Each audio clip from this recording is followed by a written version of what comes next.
Welcome to another edition of Journey of Hope. Stories of people from around the world that have been impacted by the healing ministry of Loma Medical Center. Our special guest today is an amazing individual. Some have called him a globe-traveling diplomat.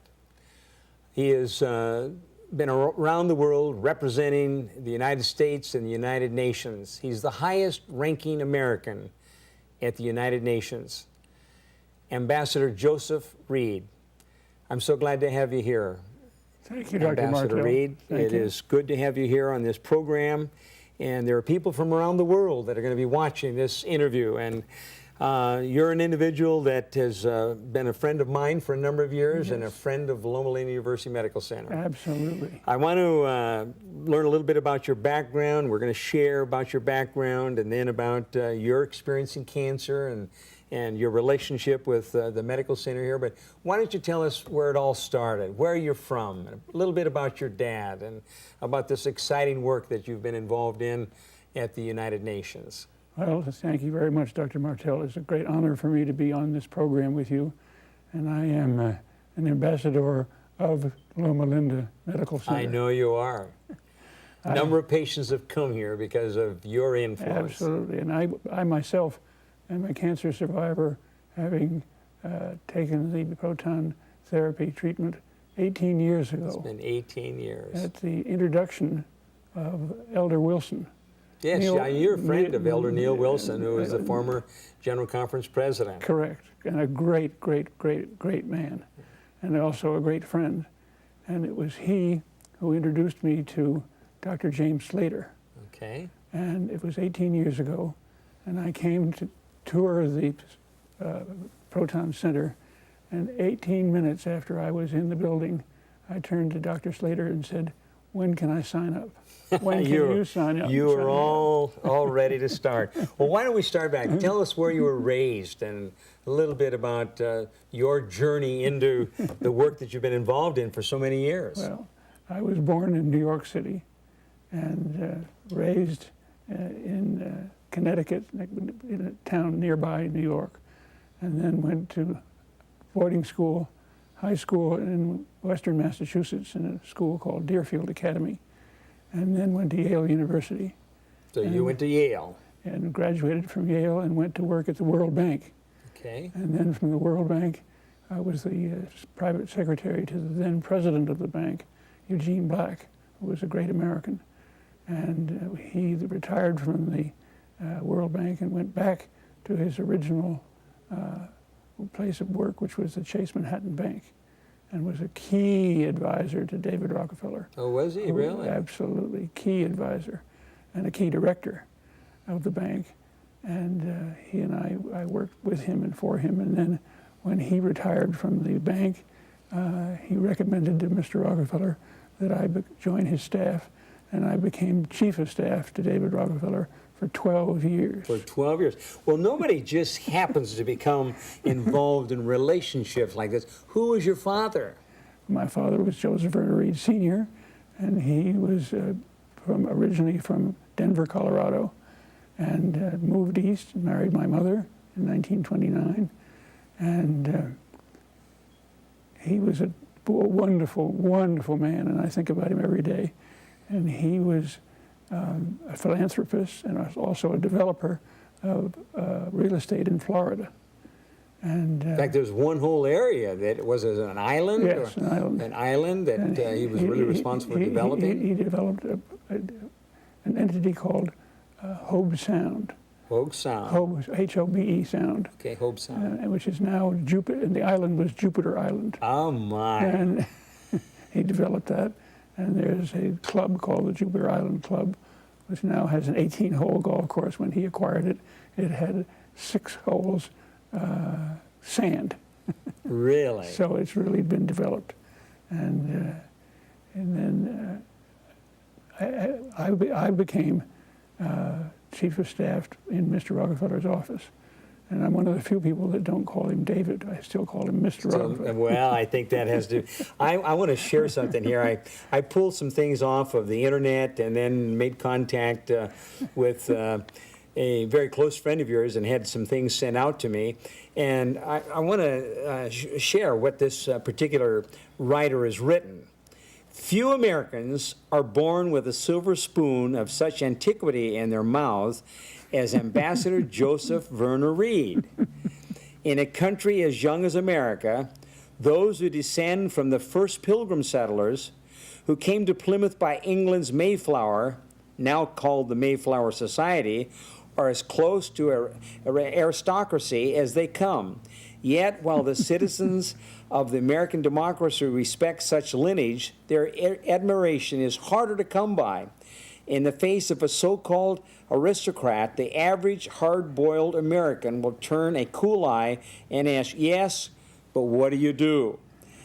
Ambassador Reed, not content to rest on the distinguished laurels of his birth, has spent his life forging ahead, taking on several great hats. So apparently you come from a lineage, and your father was kind of the beginning. And, you know, people don't just become diplomats and ambassadors. And apparently you started there, and you began working with Rockefeller. Rockefeller. And what was your role there? Well, I was the chief of staff to Mr. Rockefeller. Okay. And the bank was a huge, huge operation, and is now, of course, changed and is entirely different. But then after 12 years of being associated in the bank, President Reagan tapped me to become ambassador to the Kingdom of Morocco, where I served for 4 years. And then President Reagan summoned me back from the Kingdom of Morocco and appointed me as the deputy permanent representative to the United Nations under the late General Walters. Okay. And I served with General Walters, who was an extraordinary figure. He spoke 14 languages. Wow. And he succeeded Jeane Kirkpatrick in the role of permanent representative. And then President Reagan asked me to cross First Avenue and to become Undersecretary General for Political and General Assembly Affairs. And so then I did that, and I have been appointed and reappointed by 4 Secretary Generals. And you just had another reappointment here in the last in the last few weeks, Yes, really. that's correct. Yeah, so That's what correct. an honor Yes. and a recognition of your outstanding leadership abilities. Thank you. I started with Pérez de Cuellar from Peru, and then he was succeeded by Boutros Ghali from Egypt, who was also a friend.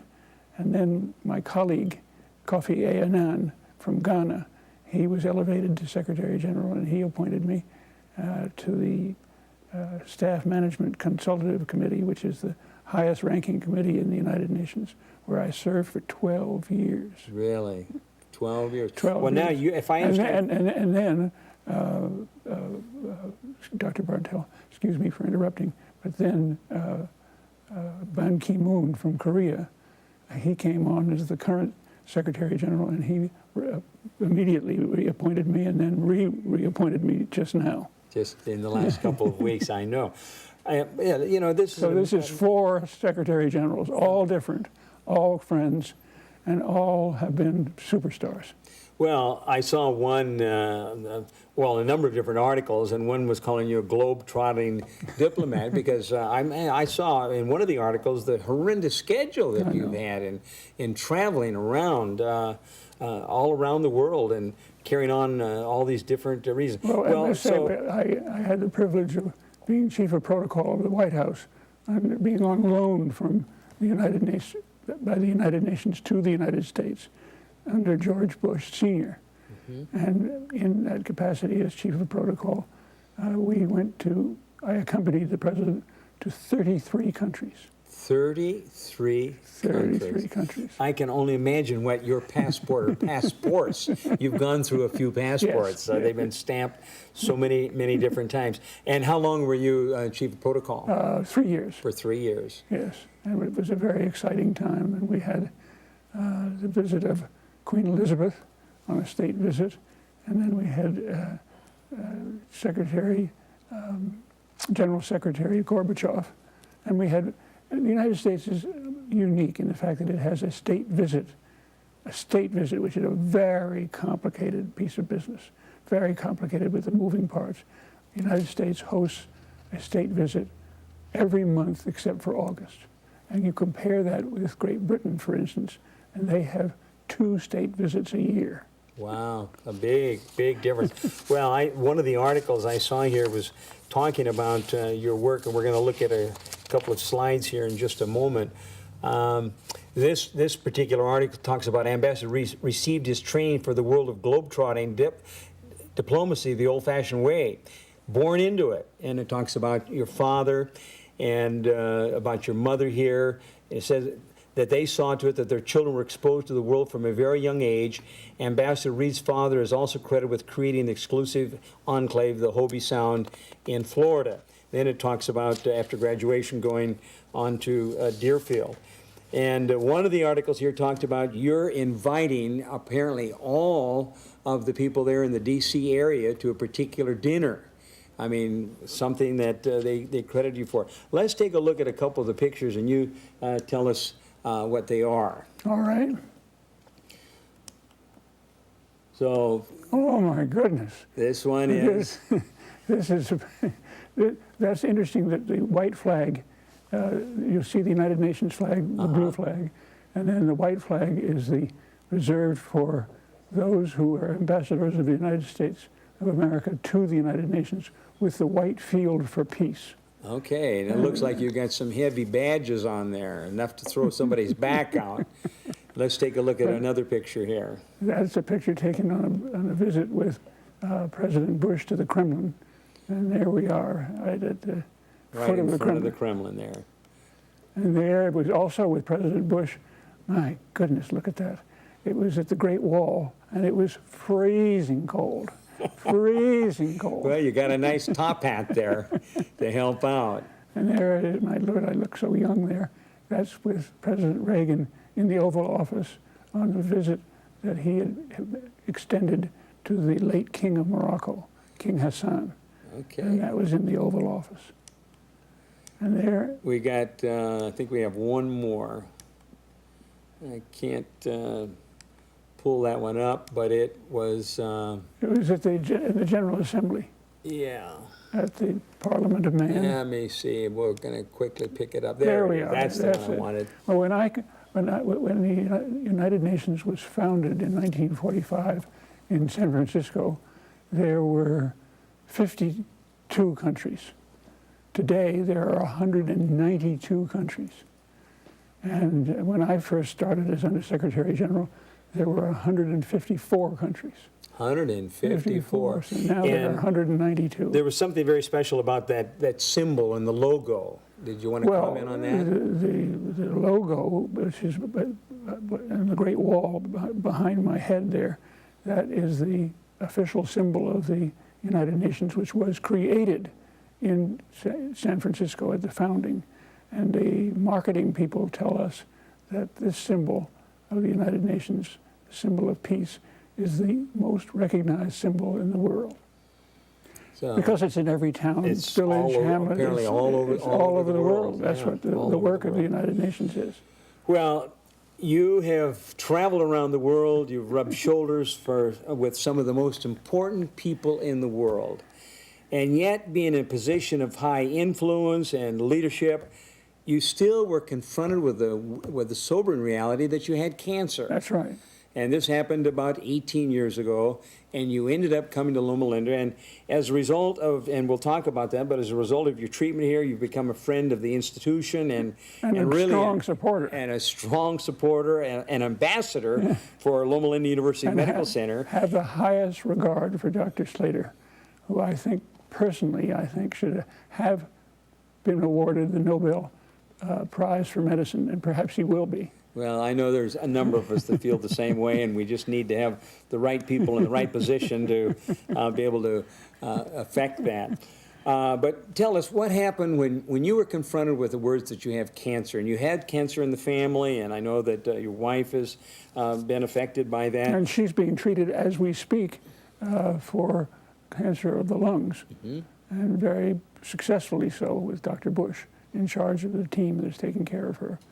And I should tell you that Friday the 13th, which is tomorrow, Friday the 13th, 18 years ago, three things happened to me.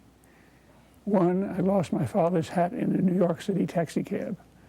Two, the United States of America vetoed the candidacy of my friend, Secretary General Dr. Boutros Boutros-Ghali, for a second term.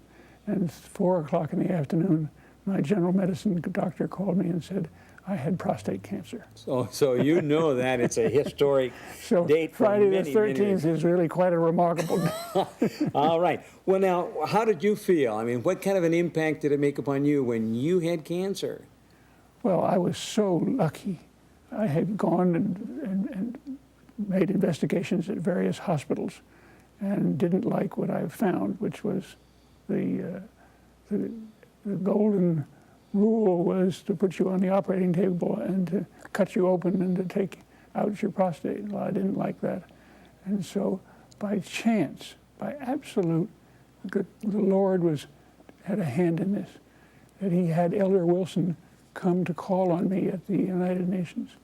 And Elder Wilson and I had luncheon, and we discussed how he had prostate cancer and how he had taken the initiative with Dr. Slater to the creation of the Proton Therapy Center. And I was sold.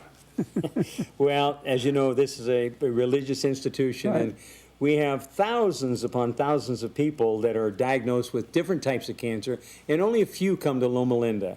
And we don't believe that anybody comes here by accident. And people come here to be treated for the cancer, but there are many, many things that they undergo while they're here. The undergirding philosophy of Loma Linda is to make man whole, Exactly. mentally, physically, spiritually, and emotionally. And I know because of the experience you've had, you know, we made you an honorary member of the first Proton Advisory Committee, and you still are on that committee, and it's lending a lot of influence to people really around the world and raising funds for research, and you've been an integral part of that. But I want to come back to when you had cancer. What kind of an impact did this make? How did it affect you, and how is it different for you today now that you once had cancer? I'm a cancer survivor. You're a cancer And survivor. I'm very grateful for everything and everybody here at Loma Linda did for me. I think it's a fair statement to say that when one is pronounced with cancer, it's a life-changing experience. It is a shock to the mind, it's a shock to the body, and it's a shock to the spirit. And all of that was healed here at Loma Linda. And I shall always be grateful, as my wife is grateful, because she was treated 5 years ago for lung cancer, which has reappeared, and she's under treatment now. And I don't think that there's a stronger ambassadress for Loma Linda than my wife Mimi of 49 years. And I know you celebrated your 49th anniversary, and you're right, she's got a remarkable spirit Absolutely. and positive outlook, and undergoing the treatment and doing extremely well. Exactly. And I know that you know, God is He's the one that That's right. starts and continues and completes the healing, and I know that things are going to go well. And you've had contact with a lot of different people that all of a sudden find out that they've got cancer, and I know that many of the patients in the past that you've had contact with have ended up coming here, and you've shared the experience Dr. with them. Martell, I have to say this to you, that if I get a message on my answering machine, either at the office or at home, with someone who has heard about Loma Linda, that is the first phone call that I return, absolute first phone call. And now we have our great friend Robert Marchini and his extraordinary book entitled How to Survive Prostate Cancer, which is now a bestseller. Yes. And he's a remarkable supporter with an organization that has 3,000 Yeah, supporters. 3,500 members. 3,500. Right. And they call that the Bob. That's right. For the Brotherhood of the Balloon. And yeah, it's become an international Yes. support group for prostate cancer. And really, I think... And his book is a bestseller. And it's a bestseller, and I think it's going to end up being translated into a couple of other languages. Sure. And yeah, it's been a tremendous source of help to people that have been identified. Well, he's a remarkable figure. Oh, he really is, and Absolutely. making a tremendous impact. I think there are all 50 members of his organization that from all 50 states and 26 different countries now, really around the world. It's an international support group, and Right. Bob has really made it just a very, very positive impact. Let me share something here.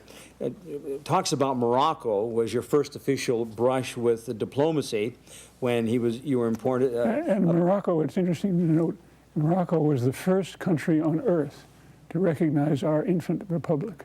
First one, really? This makes the French and the Dutch quite angry, but this was discovered maybe 20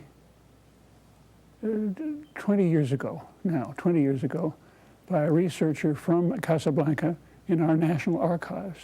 And they unearthed an exchange of letters between George Washington and the Sultan of Morocco. Really? Yes. And the Sultan recognizes and gives right of transport and right of entry into Tangier and into Casablanca. And Thomas Jefferson, the then Secretary of State, wrote the King of Morocco, the Sultan of Morocco, and said, quote, "Thank you for recognizing our infant republic. We are very grateful. We are a young nation, and we are poor, and our prospects are not that good." Oh my! You go back. You go back to the beginning of time. And this exchange between George Washington and the Sultan of Morocco is in English and in Arabic, and is the size of that screen behind us, and is placed in the Senate Foreign Relations Committee. Really? Yes. Really? This article goes on to talk about you and your record. It says his record shows that his time there was extremely successful. He and King Hassan began a close relationship Yes. that lasts to this day. And it's talking about you. It's also presided over the modernization of the Voice of America office in Tangiers, which was crucial back in the days of the Cold War for transmission to the Soviet Union. Right. Right. So, I mean, you have... Well, the reason it was in Tangier is as a curvature of the Earth, but it made the station waves able to go all the way into the Kremlin. Really? Yes, yes. Well, one of those pictures showed a lot of medals, and this article says, one could say that to know Joseph Reed is to know his medals. They are like his exquisitely tailored suits, often regarded by those who don't know any better as evidence of a less than serious attitude towards his work. Nothing could be further from the truth. Quote, "Decorations awarded from a sovereign state are not a light and funny business." That's true. That's true. So, It's and you great, had all these medals were indicative of what? well, that I had given support to that particular nation, and they took in turn to recognize me with the bestowing of the medal. And the picture that you showed there of me with the medals, the most prominent one was from Chile, which is one of the hemisphere's oldest awards. And then the late Pope. There we are. There's the one that's around my neck. Is from His Holiness Pope John, which is the Order of Pius IX, and I wear that. And there's the sash with the medal, which is from Chile, as I said to you, and then the others are from Korea, the Cameroons, and I can't see the other one. I can't remember which one. Well, you've got so many on there. It's absolute. Well, you know, in spite of all the places you have traveled in the world and representing the United Nations and America, I am glad that you're a traveling ambassador for Loma Linda. It's a great pleasure for me, and an honor and a privilege to be an ambassador of Loma Linda. Well, a great institution. We are just thrilled, and we know that things are going to go well for Mimi. And at another time, you know, we'll end up having her come on the program and hear her story. When you encounter other people that have cancer, or people that are looking on right now that have just discovered that they've got cancer, what can you tell them as a survivor? What kind of word of caution or word of encouragement would you give to them? It doesn't matter whether it's prostate cancer or some other type of cancer. When people are diagnosed, I often tell people the good news is you were diagnosed. That's right. Because you can't do anything about it until you know the diagnosis, and then you can move ahead and begin making things. Begin treatment. Yeah, in treatment. What would you tell patients or people that have just been diagnosed? What would you tell them? As a word of encouragement? First, I would say, get a hold of Loma Linda and see whether you can get on the list to be treated at this great institution. And then the second thing I would say to them is remain calm. Just the pronouncement that you have cancer is a shattering experience. And it's very, very, very important for the healing process is to remain calm and positive and to have faith in the Lord that He will be taken care of both medically and spiritually. That's wonderful counsel, because being diagnosed is generally not a death sentence. Correct. You're diagnosed, then you need to find out what are the best ways to go ahead and proceed and undergo the treatment. There's an Old Testament writer that says, "Today is the day of the Lord. Let us be glad and rejoice in it." And I tell people, you know, we have one day at a time. We never have yesterday. We don't have tomorrow. It's only today. And we need to learn to live each day to the fullest. Ambassador Reed, it's so good to have you on our program. Oh, it's a People from privilege. around the world are watching, and I am so thankful that you are an ambassador, not only for the United Nations, but for Loma Linda Absolutely. University Medical Center. Absolutely. It is so good to have you here on the program. Dr. Martell, thank you. You do a wonderful job. Well- You do a spectacular job. Well, thank you. It's my joy to work with our patients and work here with Loma Linda Medical Center. For those that are watching on, I'm Lynn Martell with LLBN and with Loma Linda Medical Center. And I want to tell you that God has a plan for your life. If you give an opportunity, trust in Him. Thank you. We'll see you next week on Journey of Hope. God bless you.